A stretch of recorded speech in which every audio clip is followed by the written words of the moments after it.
नमस्कार। जय धन्वंतरी, जय आयुर्वेद। मैं नाड़ी वैद्य रविंद्र लोहान। दोस्तों, आज मैं बात करूंगा नज़ले के बारे में।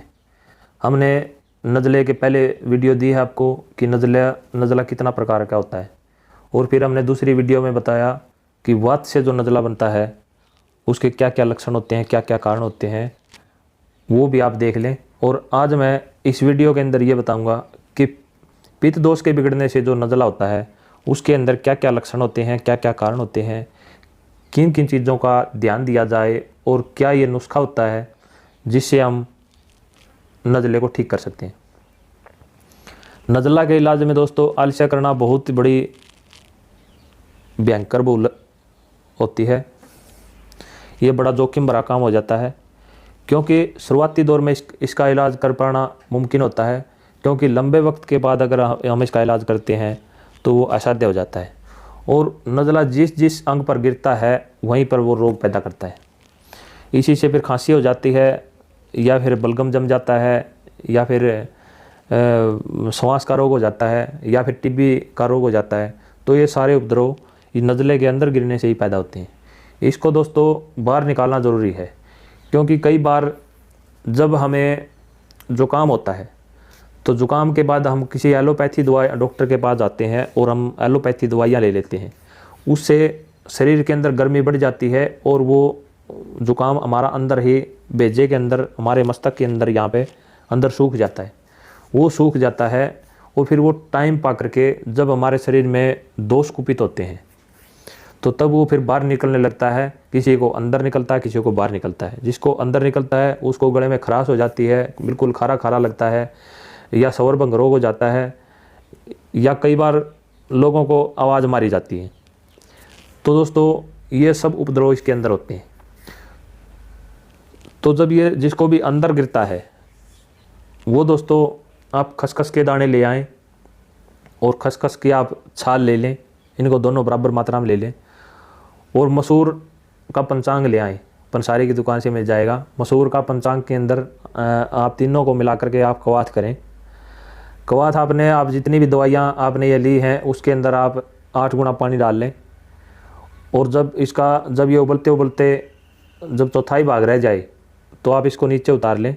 इसको नीचे उतारने के बाद इसे आप कुल्ला करें।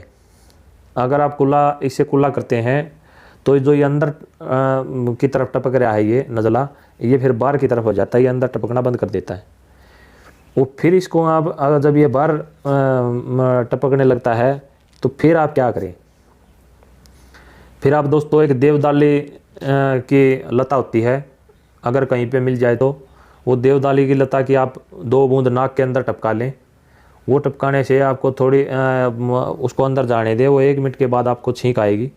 छींक आने से जो जमा हुआ है, जो गंदगी जमी हुई है भेजे के अंदर, वो उखड़ जाएगी, और फिर आपको 3-4 दिन तक आपको नज़ला बाहर निकलेगा। वो 3 दिन के बाद है ना बंद हो जाता है। अगर वो फिर भी चलता रहे तो एक बार और डाल लें, वो दोबारा तो बिल्कुल भी नहीं रहेगा, वो ख़त्म हो जाता है। उसके बाद आप साथ में आप तुलसी के पत्तों की चाय ले लें। पानी के अंदर 8-10 पत्ते उबाल लें, और उबालने के बाद उसको आप नीचे उतार लें। नीचे उतारने के बाद उसके अंदर थोड़ी सी मिश्री डाल लें, और मिश्री डाल के आप पी लें। क्योंकि आज मैं पित्त के जो नज़ला है उसके बारे में बात कर रहा हूँ। ये ट्रिक होती है वैद्यों के पास कि किस चीज़ के साथ क्या देना होता है जिससे उस रोग का ख़त्म हो जाए। क्योंकि तुलसी के पत्तों की चाय आपको गर्म करेगी, उसके अंदर मिश्री डाल लेंगे तो वो थोड़ा ठंडा हो जाएगी। मतलब ये ना गर्म हो, ये ना ठंडी हो, ये बीच की तासीर हो जाती है इसकी। तो ऐसी दवाइयों का हमने प्रयोग करना होता है। तो पित्त वाले नज़ले में दोस्तों क्या क्या लक्षण होते हैं। नाक से दोस्तों गर्म और पीला सा मवाद गिरता है। शरीर दुबला हो जाता है और शरीर गर्म हो जाता है। बिल्कुल अगर कोई हाथ लगाएगा तो वो गर्म गर्म महसूस होता है। इसके अंदर रंग पीला हो जाता है, या फिर मटिया सा हो जाता है। प्यास बहुत लगती है, और नाक से धुएं से आग से निकलती हुई जान पड़ती है। तो ये दोस्तों सारे लक्षण होते हैं। और इसके अंदर मैं एक मोटे तरीके से नाड़ी देखने का विधान बताऊंगा, क्योंकि सही तरीके से नाड़ी देखने का तो वैद्य के पास ही वो पराक्रम होता है। क्योंकि जो वैद्य होते हैं वो ये एक योग का विषय होता है। योग करना पड़ता है। योग के अंदर अपनी आत्मा को, अपनी बुद्धि को, अपने हृदय को साधना होता है। साध करके फिर नाड़ियों का संपंदन पकड़ा जाता है, उसके अंदर चाल पकड़ी जाती है। बिल्कुल ही आसान काम नहीं होता। जो भी वैद्य योग करता है वो इसको पकड़ सकता है। तो आपको मैं बिल्कुल मोटे तरीके से बताऊंगा।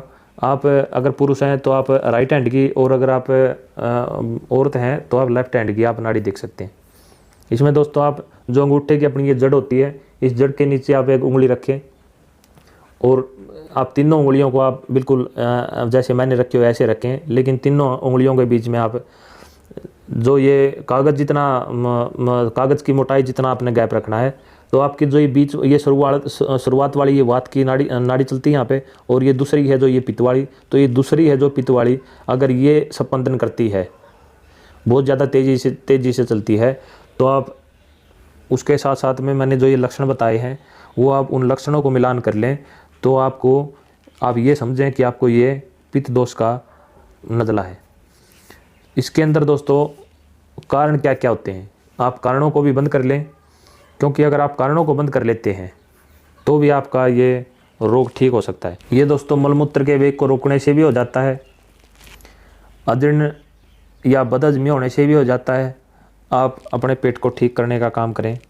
नाक में धुल जाने से भी हो जाता है, बहुत ज़्यादा क्रोध करने से, बहुत ज़्यादा रात में जागने से, या फिर दिन में सोने से, बहुत ज़्यादा जल पीने से, या जल में ज़्यादा रहने से, सर्दी लगने से, या फिर अत्यंत मैथुन करने से, या फिर शोक ज़्यादा करने से, या चिंता फिक्र ज़्यादा करने से भी रोग हो जाता है। इसके अंदर दोस्तों कब्ज़ की शिकायत रहती है, आप कब्ज़ को तोड़ने का काम करें। इसके अंदर मैं एक नुस्खा बताता हूँ, वो आपके नज़ले को भी ठीक करेगा, और आपकी ये कब्ज़ है ये कब्ज़ को भी तोड़ने का काम करेगा। ये बिल्कुल पेट साफ करेगा। शुरू वाले दिन ही आपको ये नज़ले के अंदर आपको आराम महसूस होगा। अगर आपको ये पित्त वाला नज़ला है तो आप और किसी नज़ले के अंदर और कोई दवाई यूज़ करें, लेकिन आप इसी नज़ले के अंदर यही दवाई यूज़ होती है, क्योंकि हर दोष के हिसाब से अलग अलग नुस्खे होते हैं। तो आप ये नुस्खा इसी के अंदर अप्लाई करें, और किसी में नहीं, क्योंकि और किसी में ये काम नहीं करेगा। आप सौंफ 5 ग्राम ले लें, मुनक्का 7 दाने ले लें, अंजीर 2 दाने ले लें, गुलबन फसा 4 ग्राम ले लें, उन्नाव 5 दाने ले लें, और सनाए पत्ती 6 ग्राम ले लें। इसको आप 250 ग्राम पानी में उबालें। जब ये उबलते उबलते 50 ग्राम रह जाए तो आप इसके अंदर आप 20 ग्राम मिश्री मिला लें, और फिर इसको सेवन करें। ऐसा करने के बाद आप सुबह खाली पेट सेवन करें। उसके बाद आप 1 घंटा तक कुछ भी ना खाएं, और आप शरबत खस ले लें जो बाज़ार से मिलता है, और शरबत नीलोफर, ये दोनों शरबत ले आएँ। शरबत खस आप 20 ग्राम 20 ml, और शरबत नीलोफर है वो 10 ग्राम। ये दोनों को मिला करके आप जल के अंदर थोड़ा सा जल ले लें, गुनगुना जल, उसके अंदर मिला करके आप इसको सेवन करें। इससे भी आपका ये पित्त दोष भी शांत होगा, और आपका पेट साफ भी होगा इन दोनों से, और आपका ये नज़ला बिल्कुल ख़त्म हो जाएगा।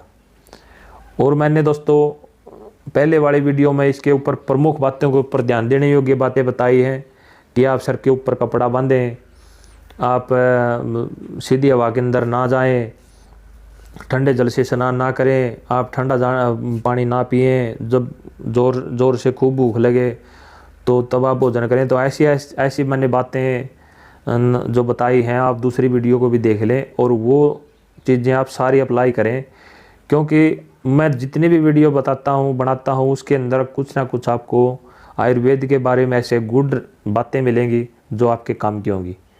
क्योंकि आजकल इसीलिए लोग रोगों से ग्रस्त हैं, क्योंकि वो एक पहलू देखते हैं। अगर हम उन सारी वीडियो को देखेंगे तो क्या पता हमारे लाइफ में क्या पता वो कौन सा नुस्खा काम आ जाए, हम रोग पकड़ने सीख जाएं, और हम खुद घर पे अपना इलाज कर लें। इन्हीं शब्दों के साथ मैं अपनी वाणी को विराम देता हूँ। नमस्कार।